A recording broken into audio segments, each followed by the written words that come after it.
I'm going to start with 1116, Senator Ford. Yeah. Thank you, Mr. Chairman. 1116 is an election bill. Does a few things. First, the VVPAT moves the date for implementation from December 31st, 2029 to July 1st of 2024.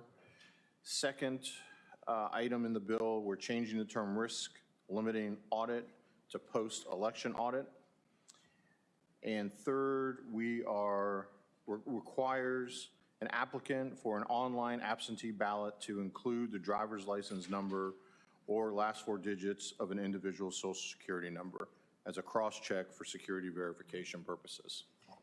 So, Mr. Chairman, that is the bill. And understand there's an amendment. Yeah, I've got amendment number 11, and it says that I think in the bill it turns the responsibility, the cost of the machines over to the state and the federal funds, and so I just changed it to any federal funds would be used for the machines, and that's what my amendment does. Can we take that by consent? Consent? Okay, so we have an amended 1116. Any committee discussion? All right, I got one person signed up to testify. Barbara Tully.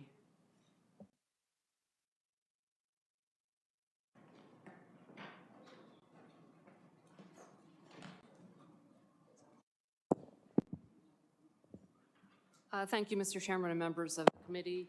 My name is Barbara Tully, and I represent Indiana Vote by Mail. We are a nonpartisan, not-for-profit that advocates for voting reforms that make voting more accessible for all voters, regardless of how they vote. We oppose the VVPAT proposal in 1116 for a number of reasons, and we had sent a letter the other day by email to all the members of this committee.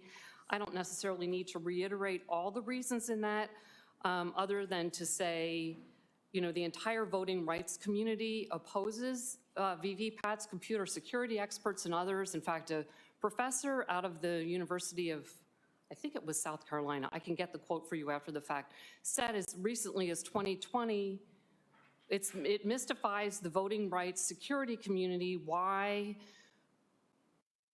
election officials would rely on the vendors that maintain and sell these products rather than the election security community and computer security experts. So VVPATs are troublesome for a number of reasons as outlined in our letter, can't be audited, et cetera, et cetera.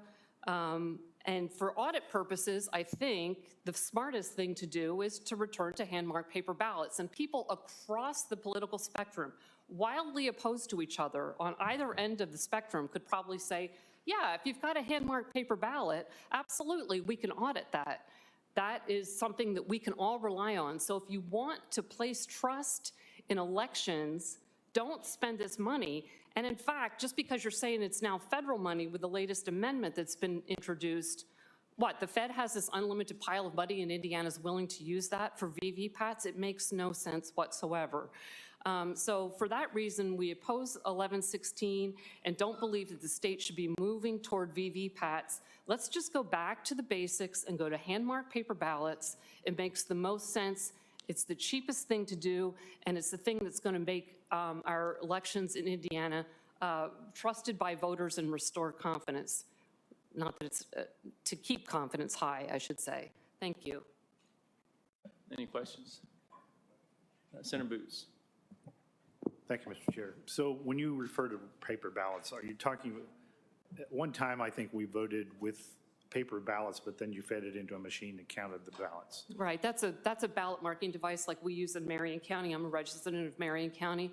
So the difference between a DRE machine, a direct recording electronic machine, and a ballot marking device is, you know, here in Marion County, we get a blank ballot, we feed it into an express vote machine. We vote electronically, right? We're doing it on a screen, but that ballot then is spit out by the machine and it's printed in words and in barcodes how we voted. Then we take that ballot and we go over to a tabulating device and we feed it into the tabulating device. In a county that uses all electronic voting, such as Hamilton County, there is no piece of paper anywhere, there's nothing. They're voting on an electronic machine, and what election security experts have said for a long time is, and they've said since all that HAVA money dumped into the election, or dumped into the election equipment market after HAVA was passed in 2002, was, God, you guys don't do all electronic voting. That's bad, that's bad, that's bad. And so what the industry has come up with is this VVPAT, Voter Verified Paper Audit Trail, which is a peripheral device that attaches to the DRE, and then the voter can't touch it or take it or do anything. They're supposed to look at it. It's on thermal paper, it smudges, it doesn't last long, et cetera. I mean, there's a number of reasons. Plus, if you're attaching a peripheral device to a machine that may have been compromised in ways that can't be detected, how is that any better for election security? And in addition, I think the solution that's being proposed in Indiana is to put a QR code. Well, no human can read a QR code, so where is the voter verification in that? I can't read can you read a QR code? Can anybody on this committee read a QR code? I don't think so.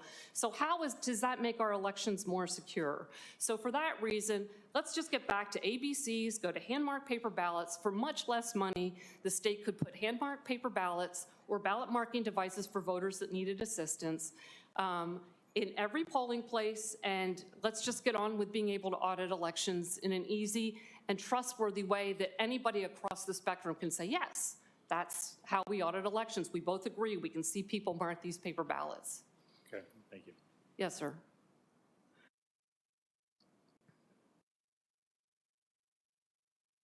Thank you, Mr. Chair. Okay, well, I just want to make sure exactly which part of the bill you're talking about. Is it on, do you have the bill? You I don't have the bill in front of me, Senator, but it's the part that would move the date to July of 2024. Okay, so it's on page 19, I think lines, Right, I 14 just don't through- have the latest version in front of me. Where it says a county may not continue to use an electronic voting system after July 1, 2024, unless the system includes a voter verifiable paper VVPAT. audit trail, provided that the cost to the county to procure the voter verifiable paper audit trail equipment is paid for money, blah, blah, blah. But you're saying that even though it says it's a voter verifiable paper audit, it will not actually be a paper audit when the time comes, or there's No, some in fact, flaw federal dollars don't, appropriations money from the federal government don't recognize a VVPAT paper trail that's behind a piece of paper, behind a piece of glass Okay. that the voter can't touch. They don't recognize that as a paper ballot. They don't. No. Can you conduct this paper audit using this? You can't. Well, not with federal dollars.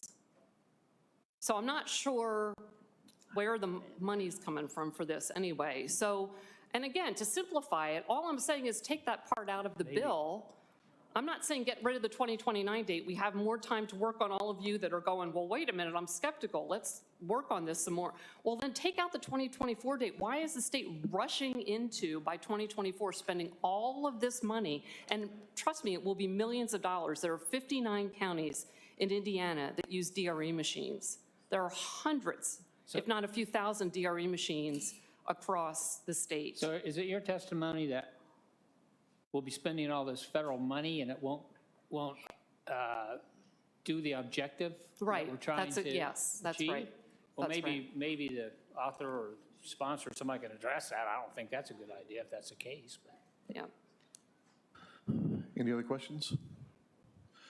Representative Wesco, did you want to comment or anything? Thank you.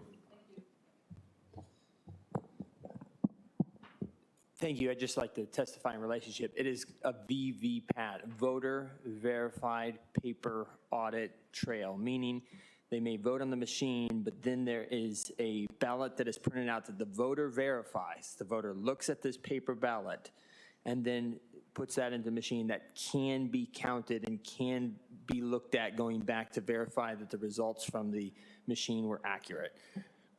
So I just appreciate the opportunity to correct that testimony.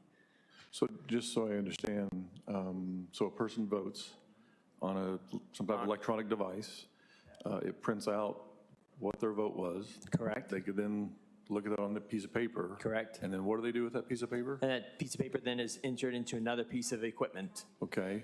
and kept. So then if there's some question about the vote, when it comes to the electronic device that they voted on, they could go back and do an audit with those papers that are in that other machine, is that right? Correct, that's the whole idea of it. Okay. If there's some question about whether the votes tallied from the electronic equipment, then they can go back to the paper audit trail that the voter verified to verify that the total vote count was accurate.